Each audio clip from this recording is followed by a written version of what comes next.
FIR,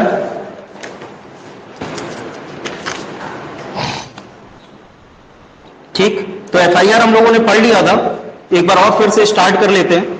chapter 12 क्या कह रहा है? Information to the police and their power to investigate, police को इत्तला देना और उनकी अन्वेषण करने की शक्ति। देखो भाई, जब भी कॉग्निजेबल ऑफेंस कोई भी कमिट होगा, कोई भी कॉग्निजेबल ऑफेंस कमिट होता है, कॉग्निजेबल ऑफेंस समझते हो ना, जिसमें police officer without warrant arrest कर सकता है, वहां पे आप क्या करोगे? तुरंत पुलिस को एफआईआर यानी फर्स्ट इंफॉर्मेशन रिपोर्ट दोगे, सूचना दोगे पुलिस ऑफिसर को सूचना दोगे। इट मे बी ओरल और रिटन ऑल्सो, चाहे वो मौखिक भी कर सकते हो, चाहे रिटन में भी कर सकते हो। अगर वो मौखिक दी गई है तो वो उसके द्वारा लेखबद्ध कर ली जाएगी, और जो उसके लिए रजिस्टर राज्य सरकार प्रोवाइड करती है एफआईआर के लिए, उसमें वो सीरियल नंबर में वो एफआईआर रजिस्टर कर ली जाती है। ठीक है, ये एफआईआर है। एफआईआर होती क्या है? फर्स्ट इंफॉर्मेशन होती है कॉग्निजेबल ऑफेंस से रिलेटेड मामलों में। किसे दी जाती है? मजिस्ट्रेट को नहीं, पुलिस ऑफिसर को दी जाती है। ठीक है, अब देखो कैसे एफआईआर होती है, एक वो समझाता हूं किसको होती है। ठीक, मान लो हमारे लखनऊ डिस्ट्रिक्ट में या प्रयागराज डिस्ट्रिक्ट में कम से कम थाने होंगे, बहुत सारे थाने होते हैं, हर 10 कदम पे दूसरा थाना। तो ये थाने हैं, बहुत सारे थाने हैं। ठीक है, अब जुडिशियल मजिस्ट्रेट फर्स्ट क्लास की कोर्ट भी तो होगी, ये कचहरी एक है हमारे यहां। ठीक है, कचहरी एक बनी हुई है। अब जो कचहरी बनी है उसमें इतने मजिस्ट्रेट तैनात है, मतलब मजिस्ट्रेट पोस्टेड है। ठीक है, अब सब मजिस्ट्रेट को ज्यूरिडिक्शन की बात होती है कि कॉम्पिटेंट ज्यूरिडिक्शन जिसको हो, कॉम्पिटेंट, ठीक है, मजिस्ट्रेट हो जिसकी क्षेत्रीय अधिकारिता में अपराध हुआ है। ठीक है, पुलिस ऑफिसर कैसे ज्यूरिडिक्शन कैसे डिसाइड होती है कि एफआईआर आपको इन्हीं को करनी है, यही सब चीजें चलती है ना। तो देखो हर एक मजिस्ट्रेट को क्या करते हैं, सीजीएम साहब दे देते हैं कि इस मजिस्ट्रेट को दे देते हैं कि ये 3 थाने आपके अंडर में रहेंगे। ये 3 थानों में अगर कोई भी ऑफेंस कमिट होता है, ठीक है, तो यहां के एसएचओ जो भी होंगे वो एफआईआर रजिस्टर करवाएंगे या करेंगे, उसके बाद आपको रिपोर्ट देंगे, तुरंत रिपोर्ट देनी होती है, रिपोर्ट देंगे। ठीक है, मान लो इन मजिस्ट्रेट की ज्यूरिडिक्शन दे दी, ये 2 थाना और एक ये थाना, तो अब 3 थाने में जो भी ऑफेंस कमिट होगा वो रजिस्टर करके किनको, इनको सूचना देंगे। ठीक है, सपोज दैट, चलो आगे वो बताएंगे। अब एफआईआर पहले पढ़ लेते हैं, क्या कह रहा है? Every information relating to the commission of a cognizable offence if given orally to an officer in charge of a police station shall be reduced to writing by him or under his direction, या तो उसके द्वारा या उसके निर्देश के अधीन किसी के द्वारा लेखबद्ध कर ली जाएगी। ठीक है, and be read over to the information and every such information whether given in writing or reduced to writing as aforesaid shall be signed by the person giving it, और जो उसको देता है, सूचना दे रहा है, उसके द्वारा उस पर हस्ताक्षर भी किया जाएगा। जब वो लेखबद्ध कर ली गई है ना, तो उसके द्वारा उस पर पुलिस ऑफिसर अपेक्षा करेगा कि भैया साइन करो, तो वो साइन करेगा कि हाँ ये मेरे द्वारा ही सूचना दी गई है। वेदर गिवन राइटिंग और reduce to writing as aforesaid shall be signed by the person giving it and the substance thereof shall be entered into a book to be kept by such officer in such form as the state government may prescribed in this behalf। ठीक है, तो राज्य सरकार एक register provide करती है। देखो register कैसा होता है, उसमें एक सीरियल नंबर होता है, इधर सीरियल नंबर। इस ईयर की रजिस्टर है, किस साल का रजिस्टर है, राज्य सरकार ने प्रोवाइड कर दिया 2024। अब 2024 में किस नंबर पे ये ऑफेंस हुआ है वो सीरियल नंबर प्रोवाइड किया जाता है। मान लो जनवरी चल रहा है, तो जनवरी में एक तीसरा ऑफेंस है अभी हमारे थाने में आया है, तो सीरियल नंबर 3 पार्टी क्या ऑफेंस कमिट हुआ है, ये सारी चीजें उस रजिस्टर में मेंशन करनी होती है। ठीक है, प्रोवाइजो क्या कह रहा है? प्रोवाइजो को हमने 2013 के अमेंडमेंट एक्ट, जो वर्मा कमेटी आई थी, वर्मा कमेटी की सिफारिश पे 2013 अमेंडमेंट एक्ट हुआ था। कमेटी किस कमेटी, कौन सी कमेटी बनी थी, प्री में पूछा जाता है। 2013 में जो क्रिमिनल अमेंडमेंट एक्ट हुआ था वो किस कमेटी की सिफारिश पे हुआ था? वर्मा कमेटी। प्री में कई बार पूछा गया, ये आप लिख लीजिए तो बेहतर होगा, नहीं लिख रहे हैं तो लिखिए। वेरेक्ट में 2013 वही बेरेक में लिखे, हमेशा जब भी पढ़ेंगे 2013 अमेंडमेंट तो वर्मा कमेटी की सिफारिश पे, ठीक है।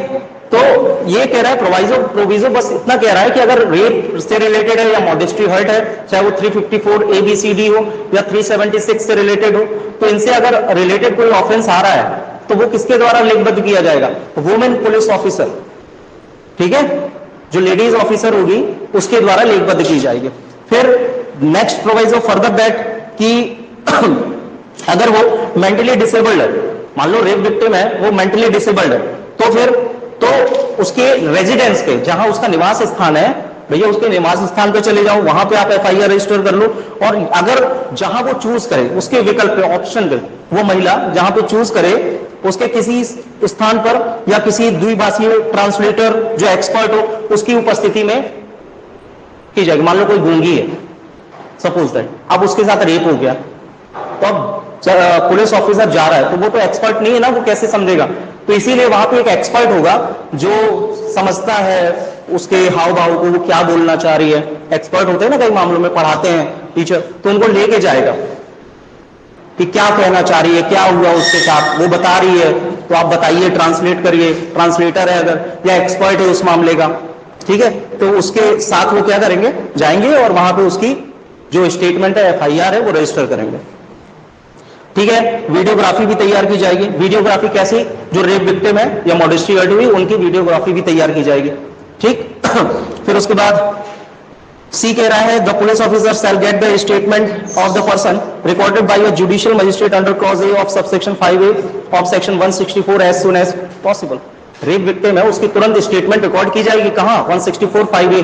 अब क्या इसका एविडेंसरी वैल्यू है जब हम 164 पढ़ेंगे? देखो 164 में कन्फेशन भी है सब क्लॉज 1 में, और 5 में स्टेटमेंट स्टार्ट होता है, 5 से। कन्फेशन और स्टेटमेंट की एविडेंसरी वैल्यू क्या है, जब हम वहां आएंगे तो वो बताएंगे। अभी बस इतना जानो कि जैसे ही इसकी FIR लिखी जाती है वैसे ही पुलिस ऑफिसर तुरंत इसकी स्टेटमेंट रिकॉर्ड कराएगा। 164 5A में प्री में पूछा जाता है कि 154 में अगर ये महिला है तो इसकी स्टेटमेंट किस सेक्शन के किस क्लॉज में रिकॉर्ड करवाई जाती है? तो 164 5 क्लॉज में, 4 क्लॉज में, 5A में। तो कहां कराई जाती है? 5A में, ठीक है। अब सब क्लॉज 3 क्या कह रहा है? Sub clause 2, a copy of the information is recorded under subsection 1 shall be given forthwith free of cost to the informant. तो सूचना दी जाएगी किसको? इंफॉर्मेंट को फ्री ऑफ कॉस्ट उसकी कॉपी दी जाएगी। जैसे ही FIR रजिस्टर कर ली, उसकी फ्री ऑफ कॉस्ट जो कॉपी है वो इंफॉर्मेंट को दे दी जाएगी, ठीक है। पूछा जाता है क्या शुल्क जरूरी है क्या, कुछ पेमेंट लगती है क्या? नहीं, फ्री ऑफ कॉस्ट, ठीक है। सब कॉस्ट नहीं क्या कह रहा है? अगर मान लो उसने मना कर दिया, तो रेफ्यूज कर रहा है कि भाई मैं नहीं लिख रहा, डिनाई कर रहा है, तो SP साहब के पास चले जाओ, उनको डाक से एक पोस्ट द्वारा भेज दो उनके पास। SP साहब को लगता है कि हाँ मामला तो बनता है, वो इस पे इन्वेस्टिगेशन कराएंगे, या खुद करेंगे या तो सबऑर्डिनेट किसी पुलिस ऑफिसर से कराएंगे, और लगता है कि मामला बन रहा है, फिर उसको वो डायरेक्ट करते हैं, डायरेक्ट निर्देश करते हैं थ्रू SHO, जो संबंधित थाना भार साधक अधिकारी है, उसको निर्देश देते हैं कि इनकी FIR रजिस्टर की जाए। तो फिर उसके बाद वो लिखते हैं। अब सपोज दैट बिना किसी वैलिड रीजन के अगर आप FIR रजिस्टर करने से मना करते हैं, तो क्या आपकी लाइबिलिटी क्या बनेगी? तो लाइबिलिटी बनेगी वो 166A के सब क्लॉज C में। कितनी पनिशमेंट है? मिनिमम पनिशमेंट 6 मंथ है और मैक्सिमम 2 ईयर, 2 साल। ये आपको लिखना पड़ेगा। जब भी मेंस में ये क्वेश्चन आया FIR से रिलेटेड, तो आपको ये नोट पता होना चाहिए, नोट बना के लिखो। अगर कोई भी ऑफिसर लेखबद्ध करने से मना कर रहा है, पुलिस ऑफिसर, तो उसकी लाइबिलिटी वहां बन जाएगी, उनके अगेंस्ट चार्ज फ्रेम कर दिया जाएगा, ठीक है, लेकिन रीजनेबल ग्राउंड होना चाहिए। अब एक और चीज, ललिता कुमारी वर्सेस स्टेट ऑफ यूपी का केस था, ठीक है, बहुत ही लीडिंग केस है, प्री में भी कई बार पूछा गया है, और जब भी FIR का क्वेश्चन आता है तो आपको लिखना ही पड़ेगा। जब मैंने 166A क्या Lalita Kumari and another versus state of UP,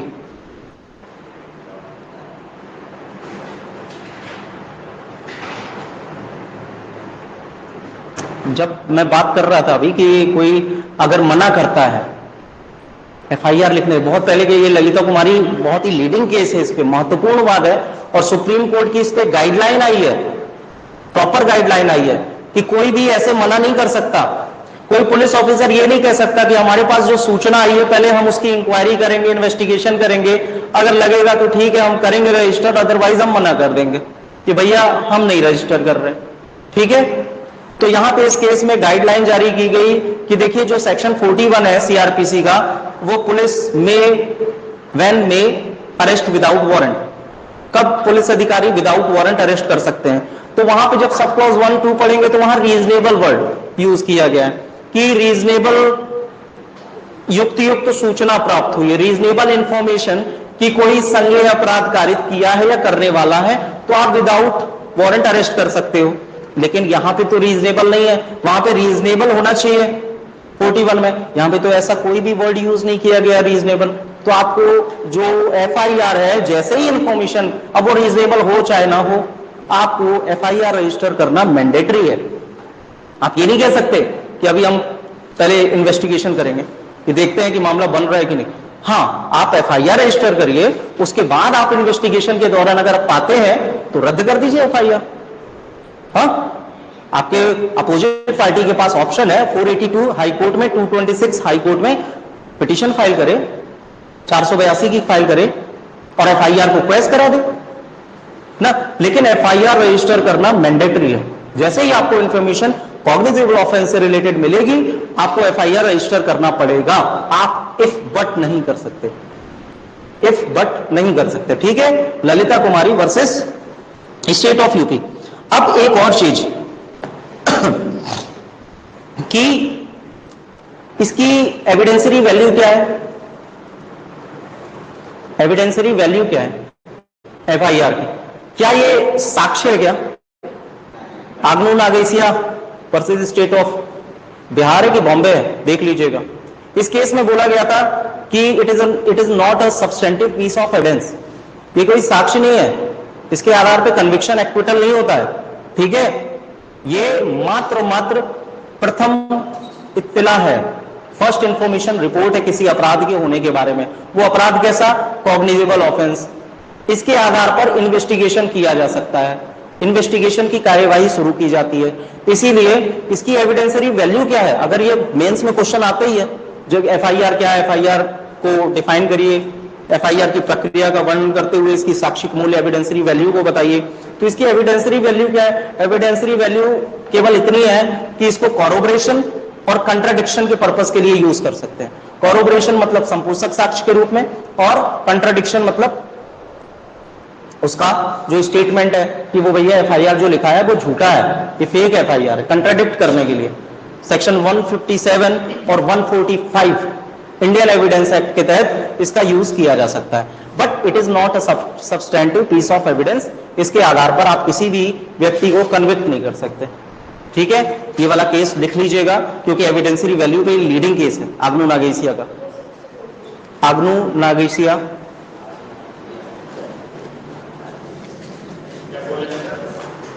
आग्नू नागेसिया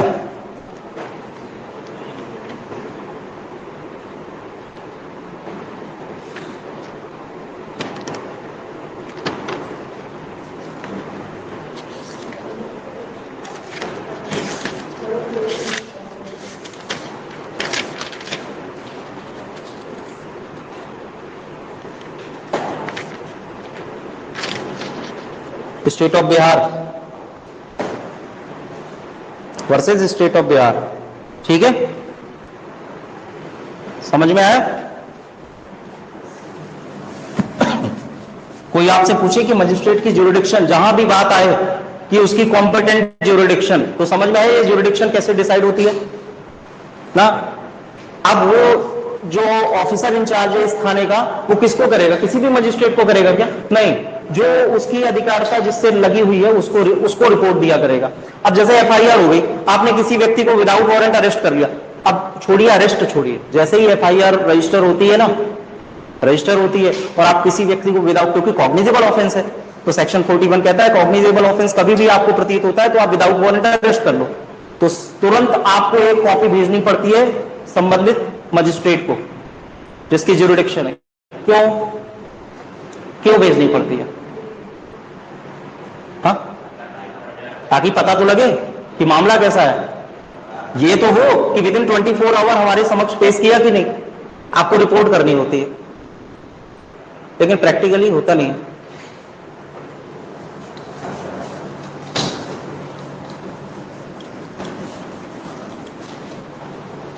ठीक है, जीरो एफआईआर क्या होती है? जीरो एफआईआर ये होती है कि मान लो कोई ऑफेंस कमिट हो रहा है कहीं और विक्टिम कहीं और रहती है या रहता है, तो विक्टिम क्या करती है, क्या कर सकते हैं कि वो कहीं भी एफआईआर रजिस्टर कर ली जाएगी, एफआईआर रजिस्टर कर सकती है या कर सकते हैं। अब एफआईआर देखो, जो थाने में एक रजिस्टर बताया ना प्रोवाइड किया जाता है, तो जिस जुरिडिक्शन में ऑफेंस कमिट नहीं हुआ है वहां पे आपने एफआईआर करा दी, तो उसको कहते हैं जीरो एफआईआर।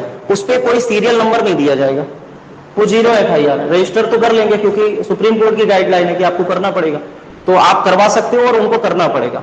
वो एफआईआर रजिस्टर करने के बाद वो एक डीडीआर होती है, उसमें वो रजिस्टर कर लेते हैं, उसमें कोई सीरियल नंबर नहीं देते, फिर उसके बाद रिलेटेड जो थाना है उसको वो ट्रांसफर कर देते हैं। अब वो ट्रांसफर कर देंगे जैसे ही, तो वहां पे जिस जुरिडिक्शन में ऑफेंस कमिट हुआ है वो जो थाना होगा, वहां पे जो भी एफआईआर रजिस्टर होगी वो रजिस्टर में दर्ज होगी, फिर उसको सीरियल नंबर दिया जाएगा, ठीक है, वो एफआईआर हो जाएगी। ठीक है, जीरो एफआईआर यही होती है। और जीरो एफआईआर आपसे इंटरव्यू में पूछे तो आप बता सकते हैं, आपको पता है ना क्या बताना है, ठीक है। अब ये जीरो एफआईआर किस कमेटी की सिफारिश से आया था बताओ? वर्मा कमेटी की सिफारिश से आया था 2013 में। इससे पहले कोई प्रोविजन नहीं हुआ करता था, मना कर देते थे कि हम नहीं रजिस्टर करेंगे क्योंकि हमारी तो जुरिडिक्शन ही नहीं लगती है, ठीक है। तो वर्मा कमेटी ने रिकमेंड किया था, ये लिख लीजिए ये सारी चीजें, ये आपके नोट्स होने चाहिए तैयार, एफआईआर से रिलेटेड जितने भी पॉइंट बताए मैं, ठीक है। चलिए, इसका सीरियल नंबर जब भी रजिस्टर करते हैं अदर जुरिडिक्शन में तो वो जीरो ही रहता है, लेकिन जब वो संबंधित थाना को भेजते हैं फिर वहां पे सीरियल नंबर दिया जाता है, ठीक है। तो क्या एफआईआर जैसे ही रजिस्टर होती है कॉग्निजेबल ऑफेंस की, तो पुलिस ऑफिसर को राइट हो जाता है कि इन्वेस्टिगेशन करने का। तो क्या जुडिशरी आपके इन्वेस्टिगेशन में इंटरफेयर कर सकती है? क्या कर सकती है? क्यों अंशिका, कर सकती है जुडिशरी इंटरफेयर? नहीं कर सकती, जुडिशरी इंटरफेयर नहीं कर सकती। देखो केस है, लिखो king emperor versus Khwaja Nazir Ahmad versus Khwaja Nazir Ahmad. Judiciary investigation में इंटरफेयर नहीं कर सकती। लेकिन इसके बाद दूसरा केस आया, स्टेट ऑफ वेस्ट बंगाल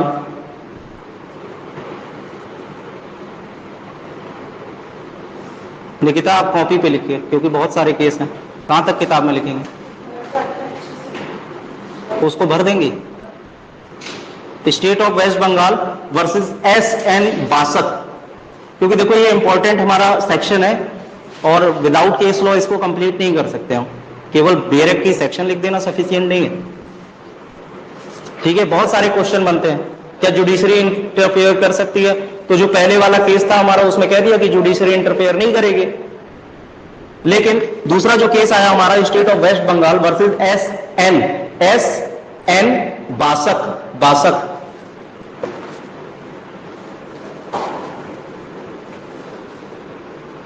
ठीक है। इस केस में कहा ठीक है जुडिशरी इन्वेस्टिगेशन में इंटरफेयर नहीं कर सकती, लेकिन अगर जुडिशरी को पता चलता है कि कॉग्निजेबल ऑफेंस तो बनता ही नहीं है, हम इन्वेस्टिगेशन में इंटरफेयर नहीं कर रहे, लेकिन जब हमारे पास मैटर आया तो हमें लगता है कॉग्निजेबल तो बनता ही नहीं है ऑफेंस, तो आप इन्वेस्टिगेशन क्यों कर रहे हो? आपने एफआईआर रजिस्टर क्यों की? देखो 482 जब भी एफआईआर होती है या फेक एफआईआर होती है, कोई भी ऐसी एफआईआर रद्द हो जाती है तो आप हाई कोर्ट में एक एप्लीकेशन वो देखते होगे, 482 की एप्लीकेशन लगाई जाती है 482, एफआईआर क्वेश कर दीजिए साहब क्योंकि फेक एफआईआर है, झूठी एफआईआर है, मामला बनता ही नहीं है, कोई भी कॉग्निजेबल ऑफेंस नहीं बन रहा है। तो अंडर आर्टिकल 226 और 482 में सुप्रीम कोर्ट को पावर है, अरे सॉरी हाई कोर्ट को पावर है, 482 में इनहेरेंट पावर, ठीक है। तो वहां पे एफआईआर को क्वेश कर सकते हैं, हम इन्वेस्टिगेशन में इंटरफेयर नहीं कर रहे हैं। लेकिन जब मामला हमारे पास आएगा तो हम ये चेक जरूर कर सकते हैं क्या कॉग्निजेबल ऑफेंस बन रहा है, क्या मामला फेक है, क्या उसमें सार तत्व है, कोई दम है, कॉग्निजेबल ऑफेंस जैसा लग रहा है। अगर नहीं लग रहा है तो आपने इन्वेस्टिगेशन क्यों स्टार्ट किया, आपने एफआईआर रजिस्टर क्यों की, ठीक है, एफआईआर को क्वेश्चन कर सकती है हाई कोर्ट।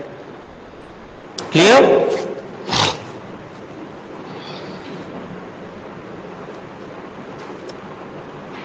ठीक है, ललिता कुमारी वाला समझ में आया आप लोगों को? स्टेट ऑफ यूपी क्या आया 22-26,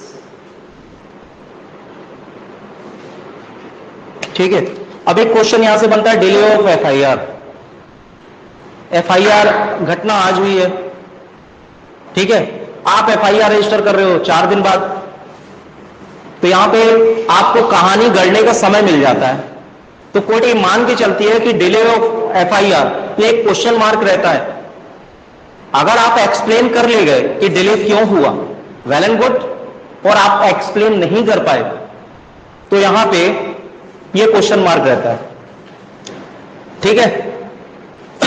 थुलिया Kali versus state of Tamil Nadu का केस था, क्योंकि मेंस में क्वेश्चन आपका बनता है विलंब से अगर लिखाई गई एफआईआर है तो उस पर क्या प्रभाव पड़ता है।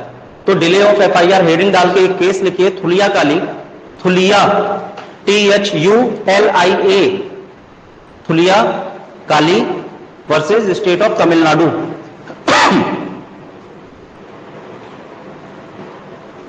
अगर डिले ऑफ, इसमें कहा गया था डिले ऑफ एफआईआर है और उसे एक्सप्लेन नहीं किया गया है तो वो रिलायबल है, रिलायबल, ठीक है, विश्वास के योग्य नहीं है वो एफआईआर।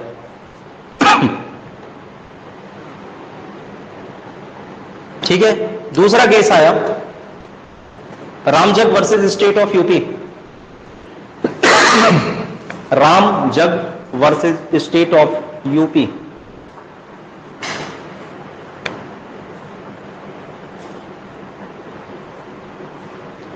इफ अगर डिले ऑफ एफआईआर को रीजनेबली एक्सप्लेन किया है और कोर्ट सेटिस्फाइड है तो फिर वो डिले इममटेरियल है। आपने बताया कि साहब जब मेरा एक्सीडेंट हुआ था और यहां 4 लोगों ने मुझे रोड पे मारा था तो मारपीट में मुझे मेरे सर पे चोट भी आई थी।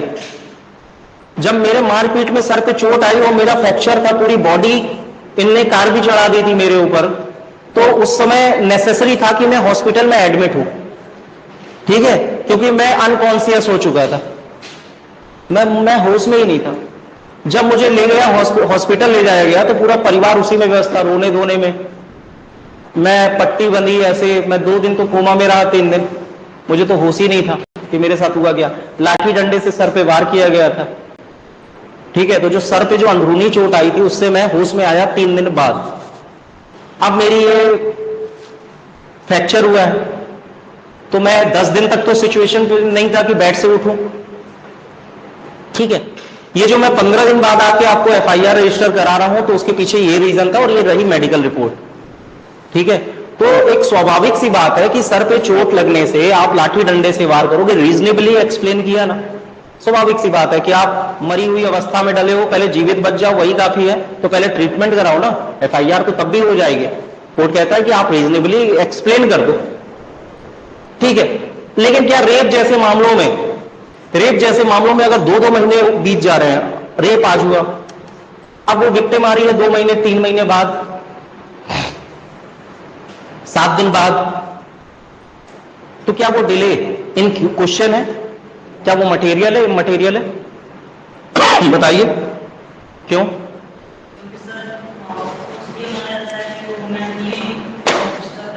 मान लिया जाता है,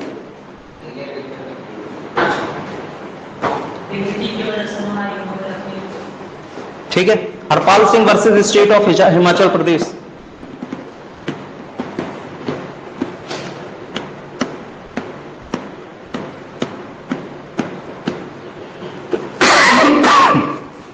हो गया, हरपाल सिंह। इस मामले में क्या था कि रेप केस था, विक्टिम ने 7 दिन के बाद एफआईआर रजिस्टर कराई थी, तो सुप्रीम कोर्ट ने बोला कि जो डिले इन एफआईआर है वो इममटेरियल है।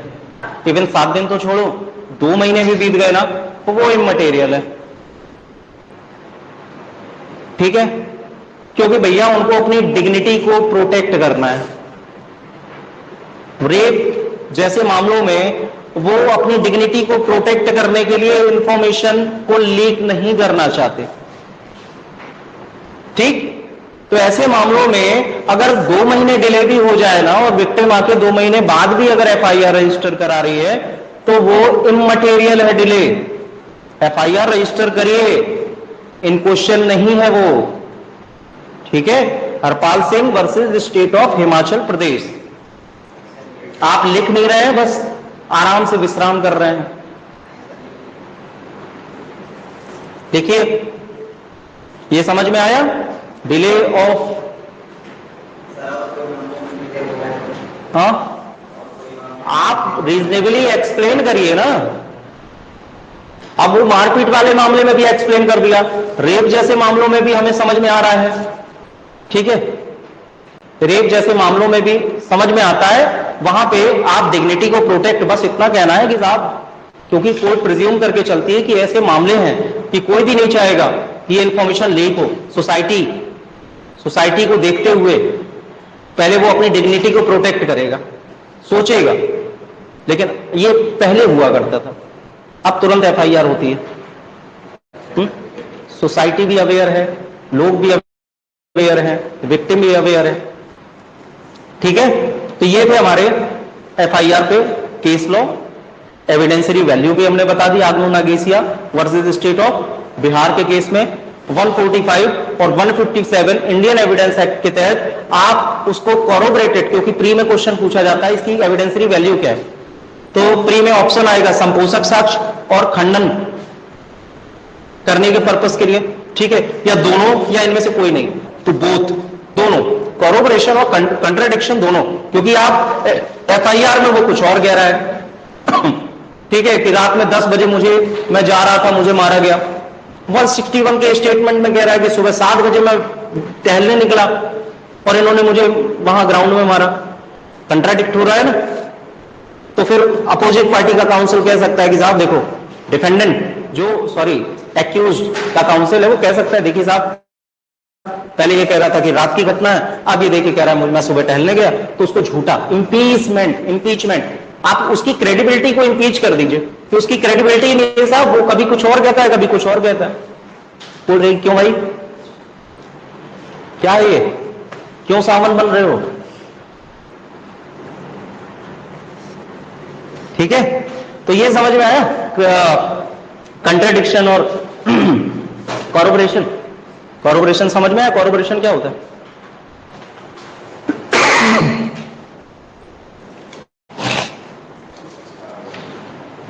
क्या होता है कॉरोबरेशन, रुद्रांश?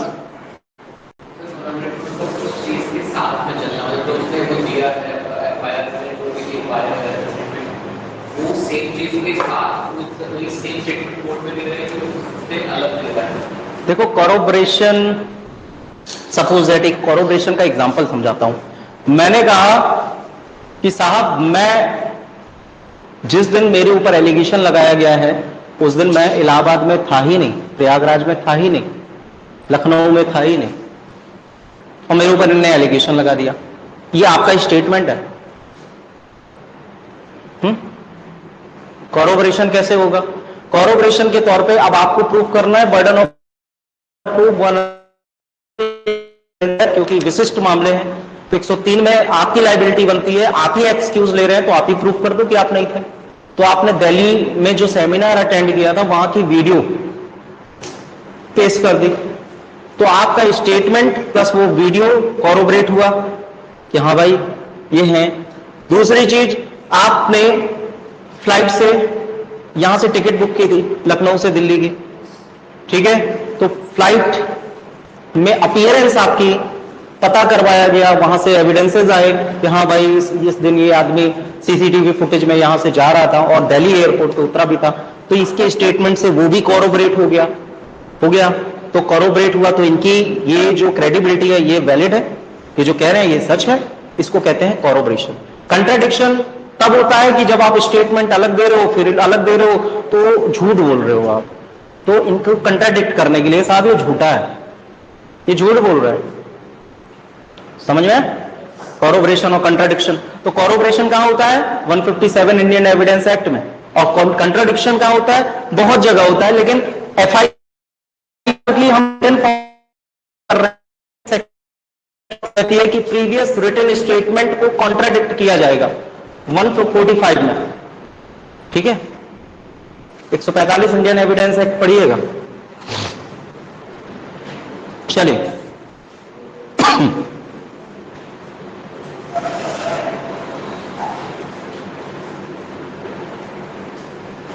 चलो, अब ये एफआईआर से रिलेटेड हो गया। अब हमारा नॉन कॉग्निजेबल ऑफेंस। अभी कॉग्निजेबल ऑफेंस से रिलेटेड मामले में एफआईआर हो रही थी। अब नॉन कॉग्निजेबल ऑफेंस से रिलेटेड मामलों में एफआईआर तब तक नहीं होगी जब तक मजिस्ट्रेट आदेश न दे। एफआईआर नहीं होती इसमें।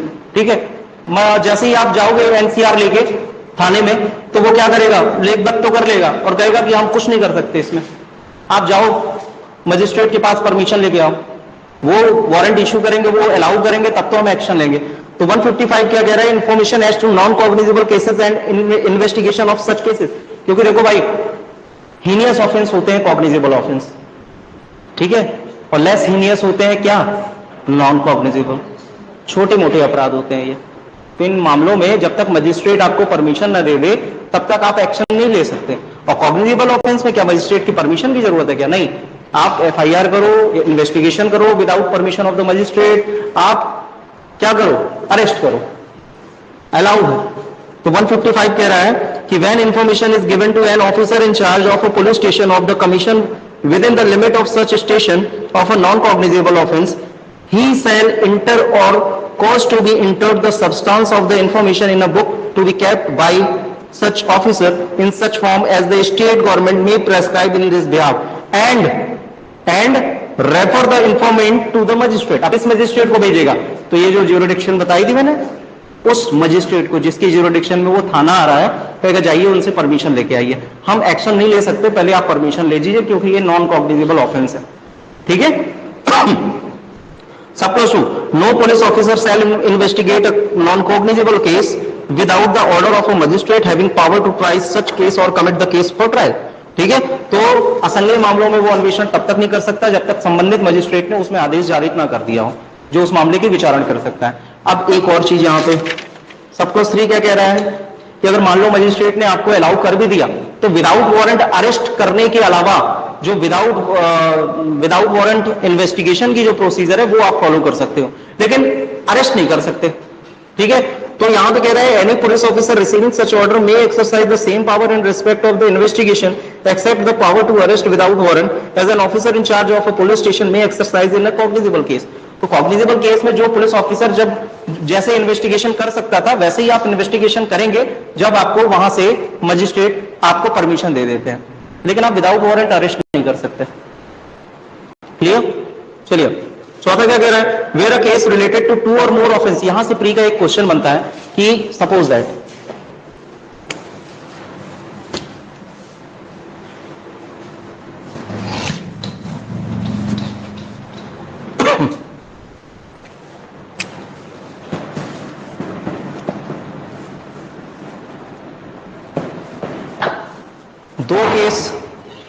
दो केस नॉन कॉग्निजेबल है, ठीक है, और एक केस कॉग्निजेबल लगता है।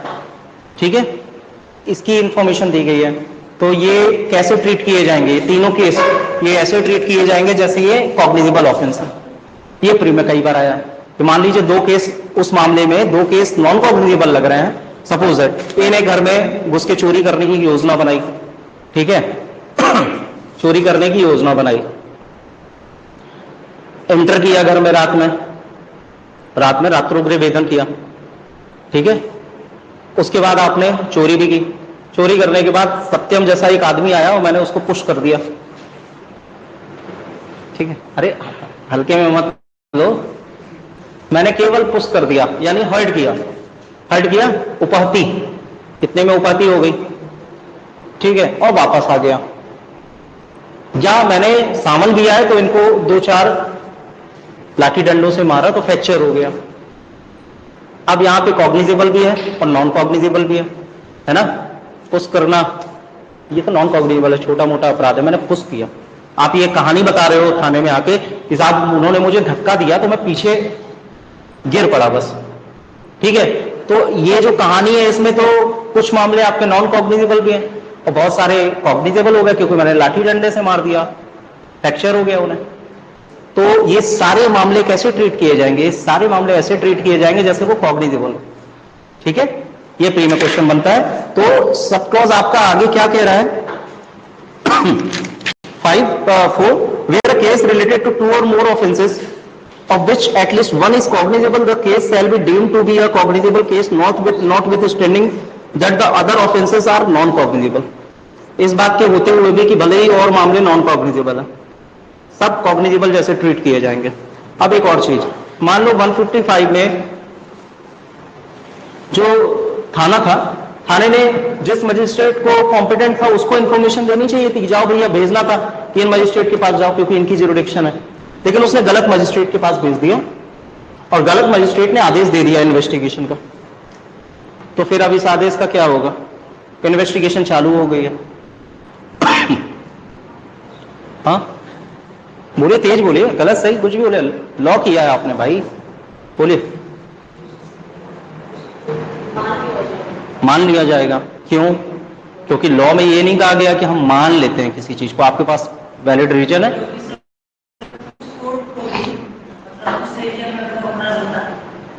चलो 460, ये जो 155 में जो ऑर्डर है ये क्यूरेबल नेचर का है। आप ये क्यूरेबल नेचर का, ये इरेगुलर प्रोसीडिंग, मान लो कोई रेगुलर प्रोसीडिंग हो गई तो क्या ये क्यूरेबल नेचर की इंजरी है? क्या इसको मेंटेन किया जा सकता है, मैनेज किया जा सकता है? तो धारा 460 पढ़िए, धारा 460 460, यहां पे सावन इफ बट नहीं आ सकता, हम लॉ पे बात कर रहे हैं।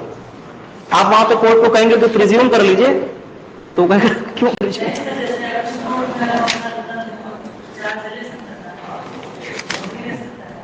क्या कह रहा है 460 चैप्टर आपका 35 कह रहा है इरेगुलर प्रोसीडिंग, अगर कोई अनियमित कार्रवाई हो गई तो क्या वो क्यूरेबल नेचर की है?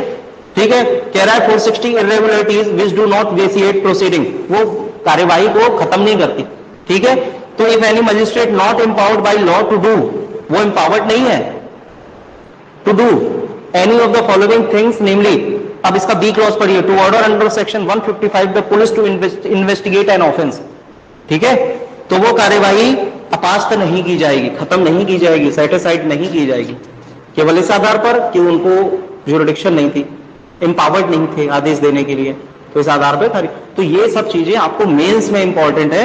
155 के पास लिख लीजिए 460 क्लॉज डी, कि अगर किसी, और अपनी लैंग्वेज में कॉपी में भी लिखिए, लिखिए कॉपी में भी, कि अगर किसी अदर मजिस्ट्रेट जो एम्पावर्ड नहीं है, अगर उसने आदेश दिया है इन्वेस्टिगेशन का, तो वो क्यूरेबल नेचर की इंजरी है, वो प्रोसीडिंग वेसिएट नहीं होगी।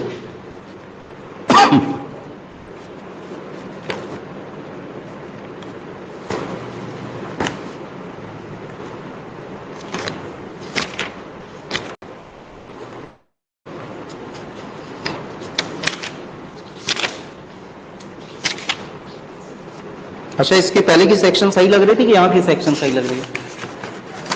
अभी सही लग रही है? सब सही था। सेक्शन 55 क्या है? 55A क्या है?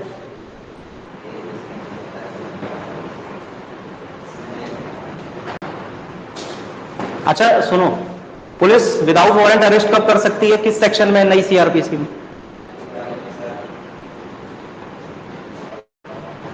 सेक्शन 35 में।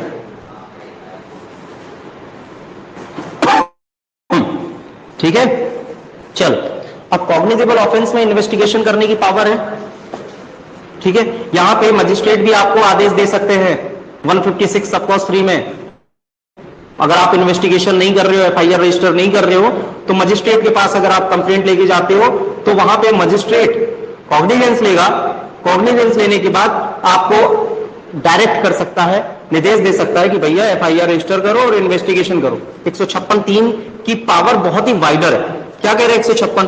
Police officer power to investigate cognizable case, तो कॉग्निजेबल केस जो होंगे जैसे 154 के हैं तो उसमें इन्वेस्टिगेशन की पावर है। Suppose that any officer in charge of a police station may, without the order of a magistrate, investigate any cognizable case which a court having jurisdiction over the local area within the limit of such a station would have power to inquire into trial and under the provision of chapter 13. अब जिस magistrate की jurisdiction में, जिस magistrate को power होती है trial पे, suppose that यहाँ पे तो ये कह दिया कि उन सीमाओं के अंदर स्थानीय क्षेत्र पर अधिकारिता रखने वाले न्यायालय को 13 के अधीन पावर है, चैप्टर 13 के अधीन। लेकिन अगर किसी पुलिस ऑफिसर ने, जिसे जुरिडिक्शन नहीं है, उसने इन्वेस्टिगेशन कर दिया, तो क्या वो इन्वेस्टिगेशन कार्यवाही समाप्त कर दी जाएगी? नहीं, नहीं की जाएगी। ठीक है, क्यों नहीं की जाएगी? क्योंकि इसके नीचे वाले पैरा में बताया गया है, sub clause 2, no proceeding of a police officer in any such case shall at any stage be called in question on the ground that the case was one which such officer was not empowered under this section to investigate.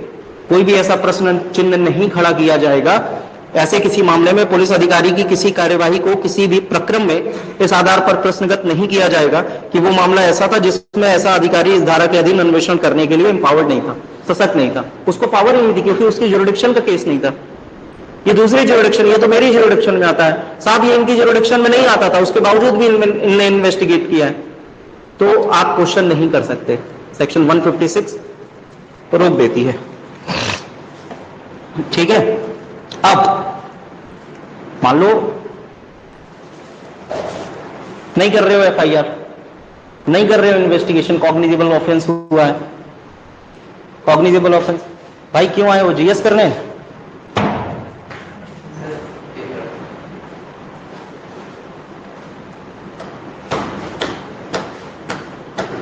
अब cognizable offence हुआ, FIR register नहीं कर रहे, investigation नहीं कर रहे, तो फिर आपके पास पावर है कि जो कॉग्निजेंस लेने के लिए एम्पावर्ड है मजिस्ट्रेट, आप उसके पास चले जाओ, कंप्लेंट फाइल करो और वो पुलिस रिपोर्ट, कॉग्निजेंस कई प्रकार से ली जा सकती है। संज्ञान लेना, मामले का संज्ञान लेना, कॉग्निजेंस समझते हैं? सेक्शन 190 सीआरपीसी कोर्ट कॉग्निजेंस कई प्रकार से ले सकती है। कंप्लेंट पे भी आपने, पुलिस ने तो एक्शन नहीं लिया तो आप चले गए मजिस्ट्रेट के पास कंप्लेंट करने, तो कंप्लेंट किया तो कंप्लेंट पे भी तो कॉग्निजेंस लेगा। ठीक है, तो पुलिस मजिस्ट्रेट ने कॉग्निजेंस लिया, कितने आधार पे? 4 आधार पे होती है कॉग्निजेंस, 190 में बताया गया है। एक तो कंप्लेंट पे भी कॉग्निजेंस ले सकता है, दूसरा पुलिस रिपोर्ट पे भी, पुलिस रिपोर्ट कौन सी? 173 सब क्लॉज 2 में चार्जशीट जो फाइल की जाती है पुलिस रिपोर्ट, उसके आधार पे भी ले सकता है, सुमोटो भी ले सकता है, या किसी अन्य व्यक्ति द्वारा दी गई सूचना पे। 4 प्रकार से कॉग्निजेंस लेता है। कॉग्निजेंस का मतलब क्या होता है? मान लो कंप्लेंट फाइल कर देना, क्या प्रोसीडिंग को आगे बढ़ाने के लिए सफिशिएंट ग्राउंड है क्या? तो कॉग्निजेंस कोर्ट लेगा ना। हमारे पास मामला आया, ये मामला आ गया, अब हम संज्ञान ले रहे हैं। ठीक है, अब कॉग्निजेंस लेने का ऑब्जेक्ट क्या होता है, कोई बताएगा?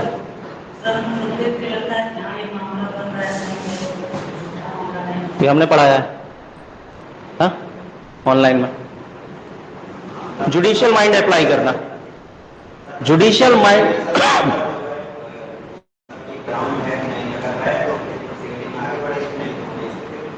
जुडिशियल माइंड अप्लाई करना। आप अपना जुडिशियल माइंड अप्लाई करिए और चेक करिए कि मामला फर्दर प्रोसीडिंग के लिए सफिशिएंट ग्राउंड है कि नहीं, बनता है कि नहीं बनता। क्योंकि वो भी मना कर रहा है तो हम चेक तो कर लें कि ये जो कह रहे हैं इसमें मामला बनता है, फर्दर प्रोसीड करने के लिए सफिशिएंट ग्राउंड है कि नहीं, है ना। ठीक है, जुडिशियल माइंड अप्लाई करना। ठीक, उसके बाद अगर लगता है कि मामला बनता है तो 156(3) में आदेश दे सकते हैं कि भैया इस मामले में इन्वेस्टिगेशन करिए। क्योंकि 156(3) क्या कह रहा है? 156(3) कह रहा है कि any magistrate empowered under section 190 में order such an investigation as about mentioned. ठीक है, तो धारा 190 के अधीन सशक्त किया गया कोई मजिस्ट्रेट पूर्व प्रकार के अन्वेषण का आदेश कर सकता है।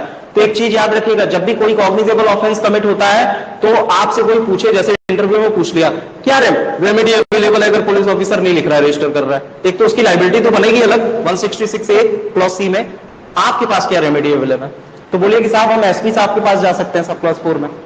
एसपी साहब भी डिनाई कर रहे हैं तो हम कंप्लेंट फाइल कर देंगे मजिस्ट्रेट के पास। कंप्लेंट पे कोर्ट कॉग्निजेंस लेगी, मजिस्ट्रेट कॉग्निजेंस लेगा 190 में। कॉग्निजेंस लेने के बाद मजिस्ट्रेट अगर सेटिस्फाइड है, think fit, if he think fit, तो 190 में 156 सब कॉस्ट 3 में आदेश दे सकता है कि भैया एफआईआर करो, रजिस्टर वो करो, इन्वेस्टिगेशन करो। अब एक और चीज, क्वेश्चन ये उठा कि यहां पे लिखा है कि मजिस्ट्रेट अन्वेषण का आदेश दे सकता है, तो क्या मजिस्ट्रेट ने अन्वेषण का आदेश दिया तो क्या एफआईआर का रजिस्टर करने का आदेश नहीं देगा?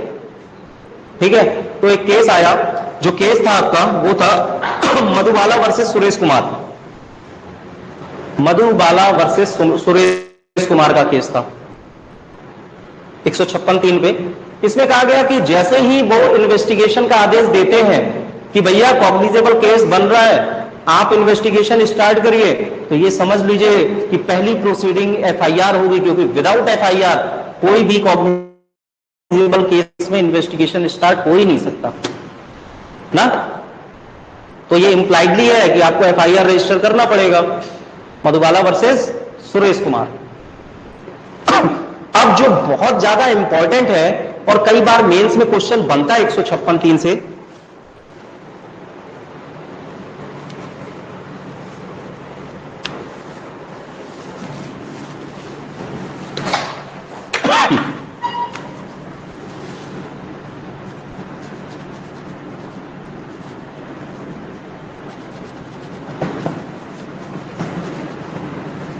ये क्या बताया था सावन हमने, बताओ?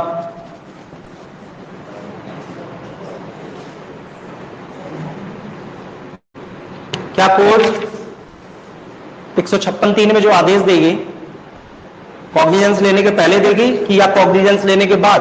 क्योंकि कॉग्निजेंस ले लिया उसके बाद तो चार्ज फ्रेम होगा, ट्रायल स्टार्ट हो जाएगा। तो 156(3) में जो आदेश है, क्योंकि इन्वेस्टिगेशन चार्ज फ्रेम होने के पहले होता है, ट्रायल स्टार्ट होने के पहले होता है। इन्वेस्टिगेशन कब होता है? क्योंकि ट्रायल स्टार्ट हो गया, फिर तो इन्वेस्टिगेशन नहीं हो सकता ना, फिर तो इंक्वायरी करेगा मजिस्ट्रेट, ट्रायल स्टार्ट हो गया। तो ये जो इन्वेस्टिगेशन का आदेश है एफआईआर रजिस्टर करने का, ये तो अर्लियर स्टेज है। तो किन मामलों में लागू होता है? कई बार ये क्वेश्चन मेंस में क्वेश्चन बना है और इस पे बहुत ही जो हिस्ट्री थी उसको, उस हिस्ट्री को चेंज कर दिया 2019 में। 2019 में इस हिस्ट्री को चेंज कर दिया गया, क्योंकि ये कहावत चली आ रही थी कि मजिस्ट्रेट को कॉग्निजेंस लेने के पहले ही आदेश देने की शक्ति है 156(3) में। क्योंकि अगर कॉग्निजेंस ले लिया उसके बाद की कार्यवाही स्टार्ट हो गई, फिर उसके बाद नहीं दे सकते कॉग्निजेंस के पहले, तो यानी प्री कॉग्निजेंस स्टेज पे ही आदेश दिया जा सकता है। ये एक चली आ रही थी परंपरा, प्री कॉग्निजेंस मतलब कॉग्निजेंस लेने से, कॉग्निजेंस लिया उसके पहले अगर लग रहा है कि मामला बनता है तो आप आदेश दे दो कि भैया एफआईआर करो, क्योंकि एफआईआर अर्लियर स्टेज पे होती है, इन्वेस्टिगेशन अर्लियर स्टेज पे होगी, चार्जशीट सबमिट होने के बाद कॉग्निजेंस होता है, चार्ज फ्रेम होता है, ट्रायल होता है, फिर तो जुडिशियल प्रोसीडिंग है ये। ठीक है, तो पहला केस क्या था? पहला केस था आपका मोहम्मद यूसुफ वर्सेस आफाक जहान। इन सारे केस को लिखिएगा, मैं कोई भी इममटेरियल केस नहीं लिखवा रहा, क्योंकि सारे केस लॉ आपसे प्री में पूछे जा चुके हैं या मेंस में क्वेश्चन बनते हैं। मोहम्मद यूसुफ वर्सेस आफाक जहां, जहां जान नहीं जहां,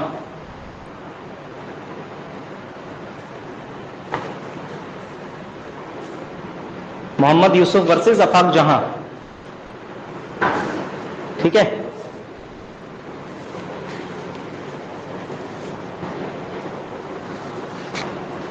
ठीक है, इसमें यही कहा गया था इस केस में कि सुप्रीम कोर्ट का केस है कि कॉग्निजेंस लेने की पहले की स्टेज पे ही आदेश दे सकता है कि भैया इन्वेस्टिगेशन करो। ठीक है, इस परंपरा को आगे बढ़ाया state of Bihar versus JAC Saldanha, state of Bihar versus JAC Saldanha, कि भैया सही कह रहे हैं, सुप्रीम कोर्ट ने सही कहा कि कॉग्निजेंस लेने के पहले ही आप आदेश दे सकते हैं, पहले की स्टेज पे, प्री कॉग्निजेंस स्टेज पे दे सकते हो 156(3) का आदेश, उसके बाद नहीं, क्योंकि उसके बाद तो फिर चार्ज फ्रेम होगा, ट्रायल स्टार्ट होगा।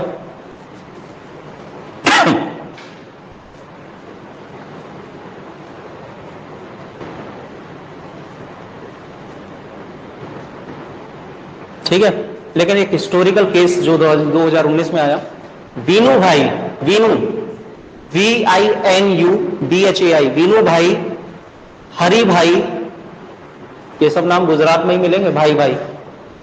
ठीक है, Vinu bhai Haribhai Malaviya, Malaviya, Malaviya, MALAVYA, and others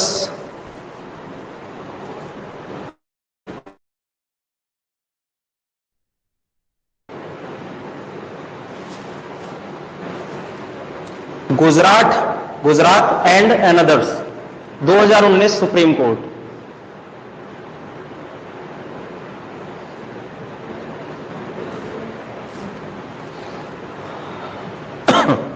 इस केस में कहा गया कि भैया देखो 190 की आप ना नैरो इंटरप्रिटेशन मत करो,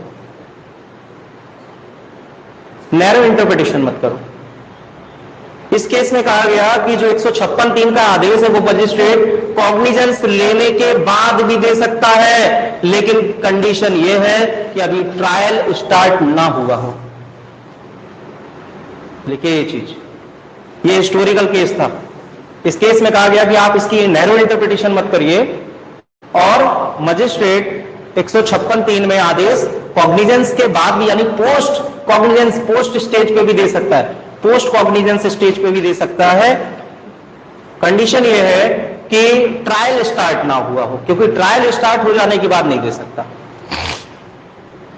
ठीक है, आप अगर चार्जशीट जमा भी कर दी गई है, पुलिस रिपोर्ट जमा भी कर दी गई है, तो क्या पुलिस ऑफिसर, कोर्ट के पास हो गया, कोर्ट ने कॉग्निजेंस ले लिया, तो पुलिस ऑफिसर के पास भी पावर है कि 173 सब क्लॉज 8 में फर्दर इन्वेस्टिगेशन स्टार्ट कर दे। फर्दर इन्वेस्टिगेशन, आगे अन्वेषण और कर सकता है। उसको लगता है कि हमने जो चार्जशीट जमा कर दी पुलिस ऑफिसर ने, लेकिन उसके बावजूद भी हमें एक महत्वपूर्ण साक्ष्य का पता चला है, उसे आगे और अन्वेषण करना चाहता है, तो 173(8) में उसे मजिस्ट्रेट के परमिशन की जरूरत नहीं है, वो फर्दर इन्वेस्टिगेशन कर सकता है और सप्लीमेंट्री चार्ज मजिस्ट्रेट कोर्ट में। ठीक है, 173 सब क्लॉज 8 में फर्दर इन्वेस्टिगेशन की भी पावर है, वहां पे किसी मजिस्ट्रेट और कोर्ट की परमिशन की जरूरत नहीं होती। अगर उसे लगता है कि हमने 173 सब क्लॉज 2 में चार्जशीट सबमिट कर दी, पुलिस रिपोर्ट सबमिट कर दी, लेकिन हमें आगे और अन्वेषण करना है, क्योंकि हमें एक नए महत्वपूर्ण साक्ष्य का पता चला है, और ये स्टोरी प्रोसिक्यूशन केस को बहुत इफेक्ट करेगा, तो आप कर लो फर्दर इन्वेस्टिगेशन, सप्लीमेंट्री चार्जशीट पेश कर दो कोर्ट में। ठीक है, तो ये हिस्टोरिकल केस था, ये था हमारा 156। ठीक है, और आगे भी सेक्शन को कल करेंगे।